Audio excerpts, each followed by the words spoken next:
From the studios of Farm Journal Broadcast, this is AgDay.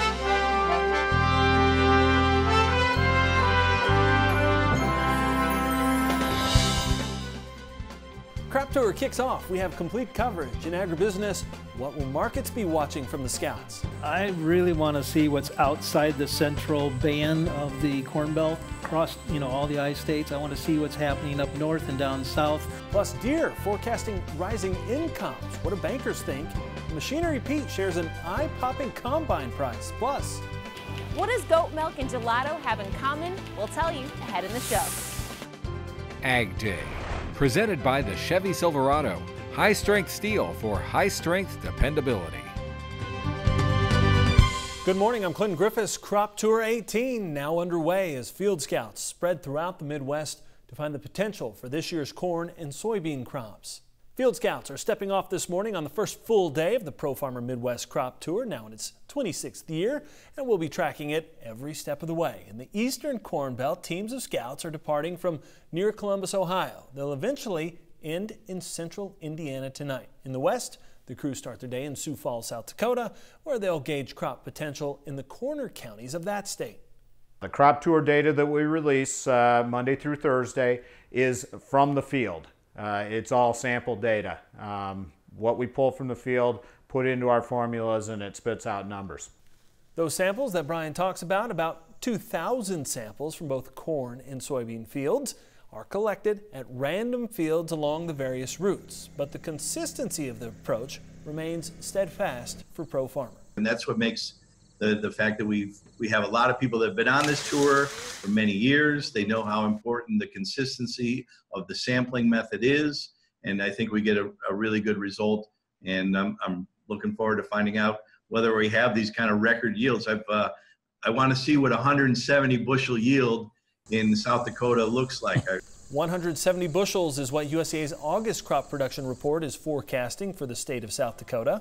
Pro Farmer reminds viewers that their intentions are not to prove or disprove USDA's August estimates. The team says it's trying to provide a snapshot of the potential for the corn and soybean yields across the Corn Belt at this particular time. Now, one of the best ways to follow the crop tour is via Twitter. We'll be using hashtag PFTour18 as our handle. There'll also be constant updates on agweb.com, and we'll have daily recaps right here on AgDay all this week. And I'll host a special edition of the Crop Tour this next Monday, which will include the official Pro Farmer crop estimate for 2018. Deere & Company downplaying the impact soybean tariffs are having on the farm economy as it rolls out its latest financial report. Deere economists say the impact of stronger fundamentals for other crops is outweighing the impact of the decline in soybean prices.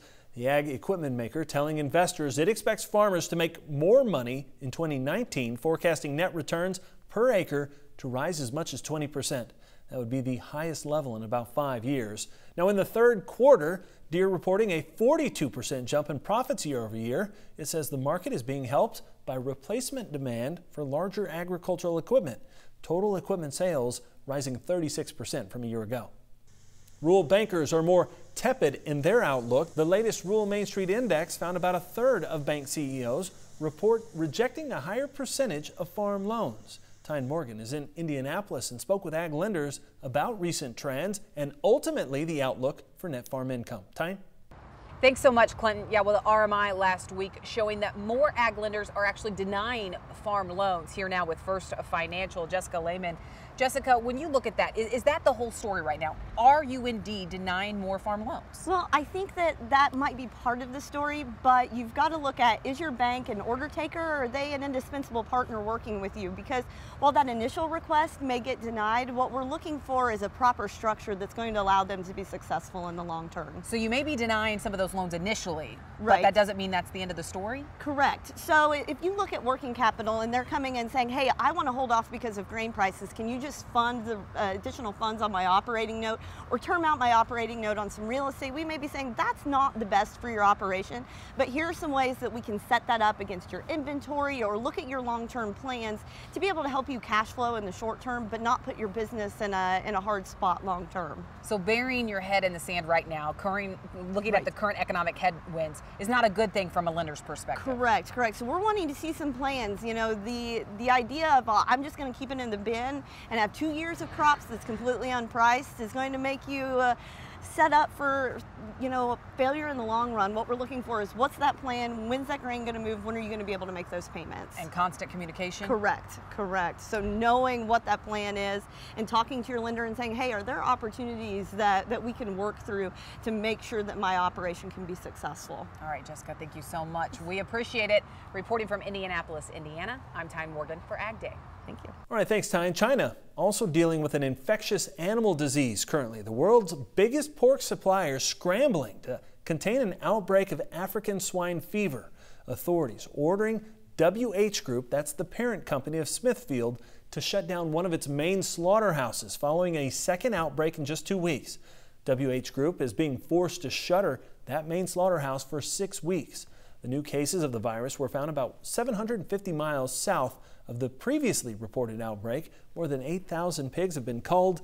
Chinese authorities are blockading the region, disposing of pigs and disinfecting. Meanwhile, the nation's ag ministry says July pig numbers are down 2% from a year ago. Later this week, fresh optimism and tempered expectations ahead of lower-level U.S.-China trade meetings. The president saying Thursday, quote, "We're talking to China. They very much want to talk. They just aren't able to give us an agreement that's acceptable, so we're not going to do any deals until we get one that's fair to our country." The White House spokesperson says the administration has identified specific problems China needs to address, including stopping market distortion and forcing companies to transfer technology, while at the same time, the administration is moving ahead with imposing tariffs on an additional $200 billion worth of Chinese imports. Just a couple of days after announcing plans to buy $50 million worth of milk, USDA getting out the checkbook once again, this time for beef and chicken. The Department of Ag planning to buy up to $60 million in chicken products and an unspecified amount of U.S. beef. The product headed for the agency's nutrition assistance programs. The plan follows the $50 million announcement to buy milk for nutrition programs earlier last week. USDA says the Section 32 purchases are intended to encourage domestic consumption by diverting them from the normal channels of trade and commerce. The Ag Department stressing the buys are part of the normal operations under Section 32 and are not related to trade mitigation plans announced recently. Scouts may run into some soggy fields out there. Cindy Clausen has an update from Farm Country. Good morning, Cindy. Good morning, Clinton. Plain City, Ohio has received some rain. Jacob Wilson says that his rain gauge is a beautiful sight to see, and he hopes that the rain will fill the kernels in pods for a bountiful harvest. And there's some pretty tall corn out there this year, but where is the tallest?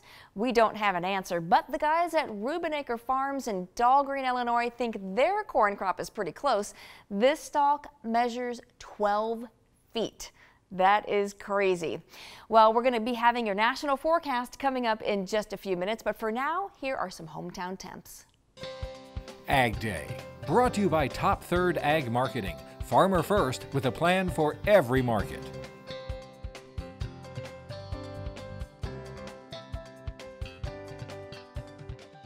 We'll continue our crop tour discussion and what markets we'll be watching coming up in analysis. Plus, the highest auction price I've ever seen on a combine, folks. Stick around, I'll tell you about it. And later, take a dip, cool off, and enjoy a scoop of gelato. But the New York dairy making this Italian favorite isn't your typical herd. Agribusiness wheat markets surging to end last week on news of a possible slowdown in exports from Russia. Let's get details now from the floor of the CME in Chicago. Now the wheat also jumped up. Now the Russians' ag minister did say that they were cutting exports. Right at 5 o'clock this morning here in Chicago time, the market started to rally and rallied almost 30 cents. That shortfall would lead to increased exports for U.S. wheat, helping to alleviate some of the oversupply. Speaking of head of steam, the hogs are the real name of the game today. That hogs were surging today. That Chinese pork virus outbreak really underpin this rally.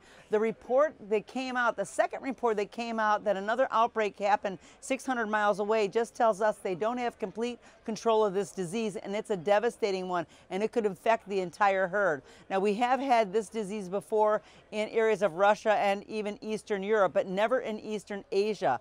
This could really be devastating to them and to the relief of some of the pork producers here in the U.S. Now, over the weekend, we're going to find out exactly how this disease is working through the herd, and we'll be able to get a little bit more handle on what its effects will be. So Monday, hang on to your hat. I think that we're going to have a lot more volatility. That's all from the floor at the CME Group. Here in Chicago, I'm Virginia McGathey.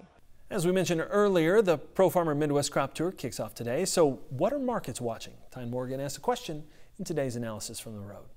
Here now on Ag Day, Bill Biederman, Joe Vaclavic, Chris Narayanan, looking at the Farm Journal, or the Pro Farmer Crop Tour happening this week. We've seen these early estimates from USDA, but what are you looking for this week from the folks on Crop Tour, Bill? I really want to see what's outside the central band of the Corn Belt, across all the ice states. I want to see what's happening up north and down south, see what they say about test weights, and see what they see in the field. I think that's going to be the key on the corn.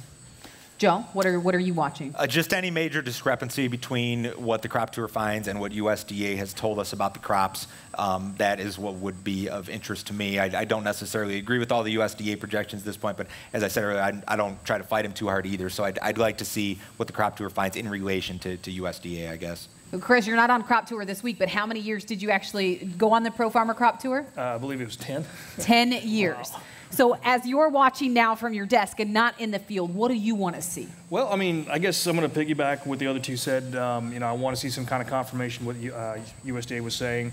But I've heard, not everywhere, but certainly in some of the fringe areas, cases of tip back and, kernel abortion and all that. So let's see what the crop actually looks like when they're in the field, because I think, at this time of year when USDA gather that data, it's a bit early for yield checks. So this gives a little bit more time for the crop to develop and see what's actually going to happen. And Bill, are you expecting to see some tip back considering the high populations that we're seeing in some areas? Yeah, absolutely. Yeah, you would expect some tip back on that, but what I've heard in the fringe areas is that it's way more than that. And Joe, looking at how much further along the crop is at this stage compared to past years, do you think we'll get a more accurate look this year? Yeah, you should, definitely. I don't recall the maturity statistic. This is one of the second or third quickest in the last 20 years, I think. Yeah. So, yeah, you should have a better read on it relative to other years, I would think. All right. Thank you all for joining me. We appreciate it. Let's take a quick break, and then we'll have a check of weather here on Ag Day.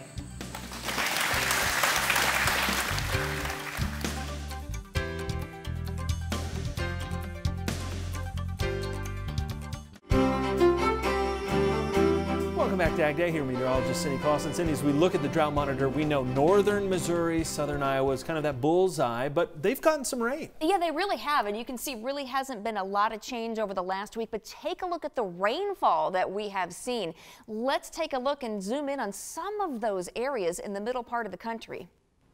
Zooming right into parts of southern Missouri, Arkansas, maybe not hitting the northern Missouri as much as we'd like, but some of those dry areas definitely got a lot of rain over the last week. Take a look at western Arkansas, especially over towards Fort Smith, even into northeastern Arkansas and right around the boot heel of Missouri, southeastern Kansas. Many of those areas got 4 or 5 inches, even more of rainfall over the last week. Another area that received a lot of rain over the last week is much of the East Coast. Look at this as we take a look at southern New York into Pennsylvania, all the way down into North Carolina. We've had pockets of rain that were in that 2, 3, even 4-inch range. So a lot of folks in the eastern, especially the eastern half of the country, did receive some decent rain this week.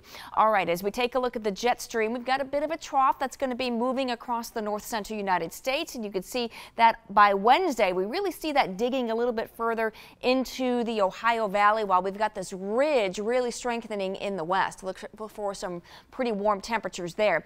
That trough starts to move away. We'll see another little ridge developing in the west. That moves across, then we see another trough digging in the northwest while we see some warmer temperatures come back for the eastern part of the country. Now, overall, as we take a look at the week ahead, we're going to see below normal temperatures for a lot of the nation's midsection, but fairly warm as you get out to the west and into the northern plains, also in parts of the northeast, but fairly normal in parts of the southeast. Precipitation-wise, looking a little bit wet again along the eastern seaboard. Parts of the upper Midwest should be a little on the wet side, and of course the Four Corners region maybe a bit dry in the western Gulf Coast states heading up into parts of southern Michigan and along the west coast. What can we expect a little bit longer term? Your 30-day temperatures also remain on the cool side for some of the nation's midsection. That extends up into south central Canada. Warm on the east coast, warm on the west coast as well. But let's take a look at the precipitation for the next 30 days. A little wet in the southeast, all across much of the Corn Belt and into the southwest, a bit dry in parts of the northwestern United States. That's a look at your national forecast. Now let's check on the weather where you live. Bozeman, Montana, partly cloudy with showers and thunderstorms possible and a high of 75 degrees. Kerrsville, Missouri, showers and thunderstorms with a high of 79. And Caribou, Maine, mostly sunny for you with a high of 77. Are you looking for newer, used equipment? Machinery Pete says there's a lot to offer right now. Some examples straight ahead. And later, an unconventional dairy with conventional tastes. Goat milk gelato today in the country. Machinery Pete says there's a lot of newer used equipment at the auction and on the lot these days. He's here to explain why. Well, the trend continues. I've been seeing 1 to 3-year-old equipment, folks. A ton of it sold at auction here in 2018 all over the country. Prices have been holding very strong. And in fact, a couple more examples last Wednesday. Now here's a picture from up in west central Michigan, a 2017 John Deere S680 4-wheel drive combine, only 4 separator hours on it. It was a custom cutter that lost a contract, needed to sell it. It sold for $360,000. Now that is the highest auction price I've ever seen on a combine sold without a head ever. Now on the same day last Wednesday, farm auction close to me here in southeast Minnesota, this 2015 John Deere 8370 RT track tractor, 737 hours on it, sold for $235,000. Another very strong price. In fact, the highest auction price I've ever seen on an 8370 RT. Now, as I record this, I'm actually on my way. I'm heading to northwest Missouri for a farm auction Saturday with a couple of very late model items. I'm interested to see how they sell. First one is a 2016 Case IH 7240 Hilco Side Hill Combine, 290 separator hours on it. Now, on the same sale Saturday, a 2018 John Deere 1775 NT 16-row 30 planter is up for sale. Now this area, northwest Missouri, has been very dry, so I'll be interested to see if prices on these late model items hold up strong like we've been seeing everywhere else. And folks, by the time you watch this, I will have had video posted on these items selling, so go to machinerypete.com, check it out. When we come back, meet a New York dairy family preserving their legacy with help from a sweet tree. In the Country, sponsored by the all-new Kubota Sidekick, a utility vehicle that lets you climb more, cover more, tow more, and enjoy more. Visit KubotaUSA.com. Grocery store aisles are stocked with choices as the ag industry expands its products. One married couple in upstate New York are realizing the sweet taste of success by developing a niche dairy dessert. Betsy Gibbon explains how goats got involved. Settled amongst the lush, simple view in New York State lies an unique operation just off Highway 12. It's a dairy-driven area, except for one couple who are switching it up for the future of their farm. Right now is not a good time to get into the cow farming thing, unfortunately. So we thought this goat market would be a great niche. Go! Let's go, let's go! That's why Blake and Andrew Place's purchase of 2 goats in 2010 is now 150 and counting at the Hidden Pastures Goat Dairy in Glenfield, New York. Well, these girls per day are between a half gallon and a gallon. Neighbors, hired help, and even a little one in a frilly dress and boots pack into a parlor for afternoon milking. All right, milking goats is so similar to milking cows. The couple would know.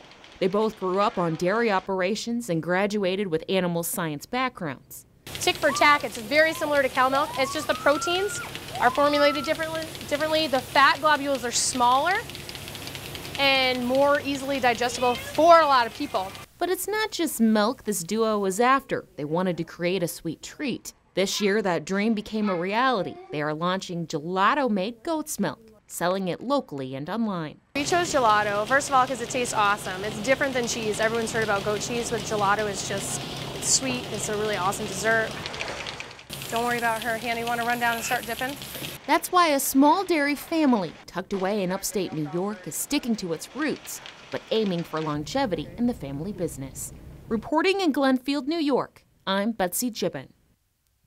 All right, thanks, Betsy. Now, the Hidden Pastures Dairy is seeing some national recognition. The dairy was just awarded the Best Local Product Startup in the American Farm Bureau Federation's 2018 Farm Bureau Rural Entrepreneurship Challenge for that gelato that they're marketing. And that's going to do us for today. Thank you for watching, and we'll be back tomorrow with more Ag Day.